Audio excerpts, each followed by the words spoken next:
আপনার সাথে কি এরকম হয়েছে যে আপনার দরকারের জন্য আপনি এটিএম এ টাকা তুলতে গেছেন, এটিএম মেশিনে কার্ডটা ঢোকালেন, আপনার ব্যাংকে মানে ব্যাংক থেকে মেসেজ এলো আপনার ফোনে যে আপনার অ্যাকাউন্ট থেকে টাকা কেটে গেছে, কিন্তু এটিএম মেশিন থেকে আর টাকা কিছুতেই বেরোলো না।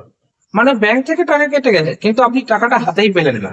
আপনার বুকটা ধড়াস করে উঠলো, যাক আমার টাকা তাহলে গেল নাকি, আমি কি করবো তাহলে। এই যে চিন্তা, একটা মানে একটা অন্যরকম চিন্তা থাকে যে আমি হাতে পেলে টাকা, আমার ব্যাংক অ্যাকাউন্ট থেকে টাকা কেটে গেল, আমি 10,000 টাকা তুলতে গেল, কেটে গেল 500 টাকা কাটলাম, যত টাকাই তুলে না কেন ব্যাংক অ্যাকাউন্ট থেকে টাকা কেটে গেল, এটিএম মেশিনে টাকা পারলেন না। মানে একটা অন্যরকম চিন্তা তখন কাজ করে আপনার মাথায়, এবং আপনি সেই চিন্তা মাথায় কি করবেন না করবেন ভেবে পাচ্ছেন না বা পান না। আজকের ভিডিওটা সম্পূর্ণ আপনার জন্য। এইরকম ঘটনা যদি আপনার সাথে ঘটে থাকে তাহলে কি করবেন, কিভাবে টাকা রিফান্ড পাবেন, সমস্ত প্রসেসটা আপনাকে বলবো। নমস্কার, আমি জয়ন্ত দাস, আপনারা দেখছেন ডিজিটাল বাংলা চ্যানেল, যেখানে আমি ব্যাংকিং বিষয়ক ভিডিও এবং ইম্পর্টেন্ট ডকুমেন্ট রিলেটেড এবং সরকারি যে কোনো রকম আপডেট, সেই সমস্ত আপডেট অর্থাৎ ইনফরমেটিভ ভিডিও আপলোড করার চেষ্টা করছি এই চ্যানেলে। তাই যদি মনে হয় চ্যানেলটা ভরসার যোগ্য, অবশ্যই সাবস্ক্রাইব করে রাখতে পারেন। তো আসুন মেন কথায় যাওয়া যাক বা মূল কথায় যাওয়া যাক। এরকম পরিস্থিতি যদি আপনার মানে সম্মুখীন হন কখনো আপনি, যে আপনার এটিএম এর মেশিনে আর কি এটিএম কার্ড ঢোকানোর পরে আপনার ব্যাংক থেকে টাকা কেটে গেল, এটিএম থেকে টাকা আপনি পেলেন না, তো সেক্ষেত্রে কিছু রয়েছে, 2-3টে উপায় রয়েছে যার মাধ্যমে আপনি টাকা ফেরত পাবেন। প্রথম একে একে করে আমি বলছি। প্রথমে হচ্ছে যেটা আপনাকে করতে হবে, কোনো রকম প্যানিক হবে না, মানে কোনো রকম ঘাবড়াবেন না, কোনো রকম ভয় পাবেন না। কারণ এটা ব্যাংক, একটা সিস্টেম, এটা কোনো মানুষ নয় যে আপনার টাকা চুরি করে নিয়ে পালাবে।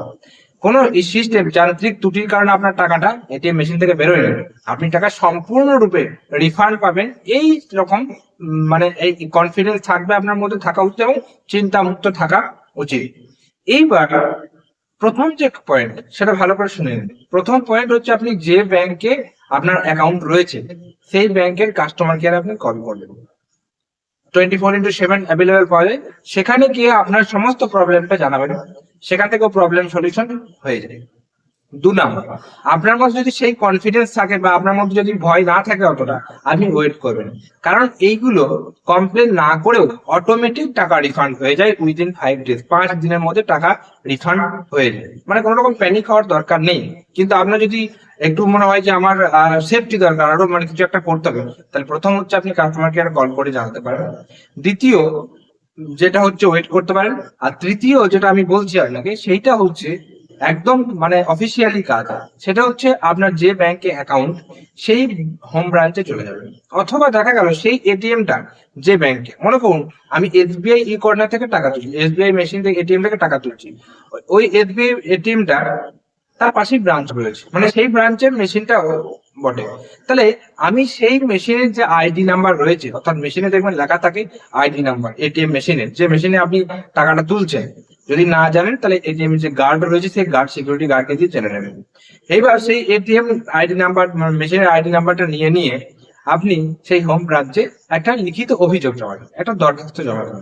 অনেক ব্রাঞ্চে কি করে, একটা ফর্ম দেয় আপনাকে, একটা ফর্ম দেয়, সেই ফর্মে আপনাকে ডিটেলস ফিল আপ করতে হয়, আপনার অ্যাকাউন্ট নাম্বার, এটিএম মেশিনের আইডি যেটার নাম্বার, সেইটা দিয়ে ফিল আপ করে আপনাকে জমা দিতে হবে। এই জমা দেওয়া পর্যন্ত আপনার কাজ।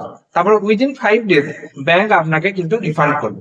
সেইটা আপনি আপনার হোম ব্রাঞ্চে গিয়েও জমা দিতে পারেন, অথবা সেই এটিএমটা যেখানে রয়েছে সেই পাশে, মানে যে ব্যাংকের এটিএমটা আর কি, যে ব্যাংকের তত্ত্বাবধানে এটিএম মেশিনটা রয়েছে সেই ব্যাংকেও আপনি কিন্তু জমা দিতে পারেন। আশা করি বোঝাতে পারবেন। তাহলে এই 3টে জিনিস আপনি করতে পারেন। একটা হচ্ছে ওয়েট করতে পারেন, 2 নাম্বার হচ্ছে আপনি কাস্টমার কেয়ারে জানতে পারেন, 3 নাম্বার হচ্ছে একদম সরাসরি ব্যাংকে গিয়ে লিখিত অভিযোগ জমা দিতে পারেন। এর পরের কাজ কি হবে? এর পরের কাজ হবে আপনাকে ওয়েট করা। 5 দিনের মধ্যে ব্যাংক আপনার টাকা সম্পূর্ণ ফেরত দিয়ে দেবে। মোটামুটি যখনই আপনি লিখিত অভিযোগ জমা দেবেন বা কমপ্লেন করবেন, মোটামুটি তার থেকে 24 থেকে 48 ঘন্টার মধ্যে আপনার টাকা রিফান্ড হয়ে যায়। কেন কি আমার সাথে এরকম হয়েছে। আমার ক্ষেত্রে এটা হয়নি, তার উল্টোটা হয়েছে। উল্টোটা কিরকম, আমি টাকা জমা করতে গেছিলাম এটিএম এর সাথে। সবার ক্ষেত্রে এক জিনিস, টাকা জমা করুন বা টাকা তুলুন, দুটোর ক্ষেত্রে একই ঘটনা ঘটবে। যদি মানে একই কাজ করতে হবে যদি এরকম ঘটনা ঘটে। টাকা তোলার ক্ষেত্রে টাকা আসবে না, আর টাকা জমার ক্ষেত্রে মেশিনে টাকা ঢুকে যাবে, আপনার ব্যাংক অ্যাকাউন্টে ক্রেডিট হবে। এই ব্যাপার, তাছাড়া সব মানে অসুবিধার কিছু নেই। এখানে আরেকটা নিয়ম আপনার জেনে রাখা উচিত, আরবিআই কি বলছে।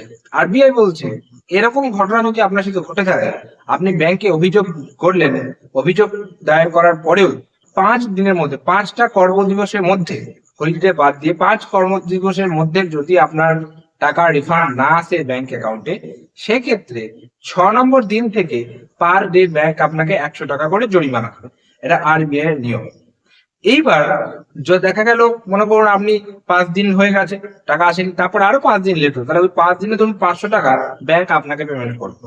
কিন্তু অতটা ওরকম হয় না, কারণ 5 দিনের আগেই টাকা আপনি ফেরত পেয়েছেন। সেটা আপনি কমপ্লেন করুন চাই না করুন, টাকা অটোমেটিক চলে আসে। কিন্তু তাও যদি আপনার মনের মধ্যে ভয় থেকে থাকে, এই যে উপায়গুলো বললাম, এই উপায়গুলো ফলো করবেন, টাকা নিশ্চিত রূপে রিফান্ড চলে আসবে। এই জিনিসগুলো জানার জন্য খুব ব্যাংকিং বিষয়ে নাড়াঘাটা করতে হয় না, একটু বাস এগুলো নিয়ে নাড়াচাড়া করলেই জানতে পারবেন। এই নয় যে আমি বিরাট কিছু জেনে গেলাম, এই সম্বন্ধে তারা ভালো জ্ঞান দিতে পারবে যারা প্র্যাকটিক্যালি এইগুলো ঘটেছে, তাদের সাথে আমার সাথে ঘটেছে, এবং আমি এইসব নিয়ে সচরাচর ভিডিও আপলোড করি এবং এইসব দিকে আমার ইন্টারেস্ট, তাই আপনাদেরকে সঠিক তথ্যটা দিতে পারি। আশা করি আপনারা পুরো বিষয়টা বুঝতে পেরেছেন। আজকে আপনার দায়িত্ব হলো এই ভিডিওটা বেশি করে শেয়ার করা। কেন? কারণ এইরকম ঘটনা বহু মানুষের সাথে ঘটে, তাই তাদেরকে শেয়ার করে দিন, তাহলে তারা এই বিষয়গুলো জানতে পারবে এবং একটু হলে স্বস্তি পাবে, মানে এরকম নিশ্চিন্তে শ্বাস ফেলতে পারবে। আশা করি ব্যাপারটা বুঝতে পারবে। আজকে ভিডিও পর্যন্তই, দেখা হচ্ছে পরের কোনো ভিডিওতে। ততক্ষণ পর্যন্ত প্রত্যেকে সুস্থ থাকুন, ভালো থাকুন, টাটা এবং ধন্যবাদ সকলকে।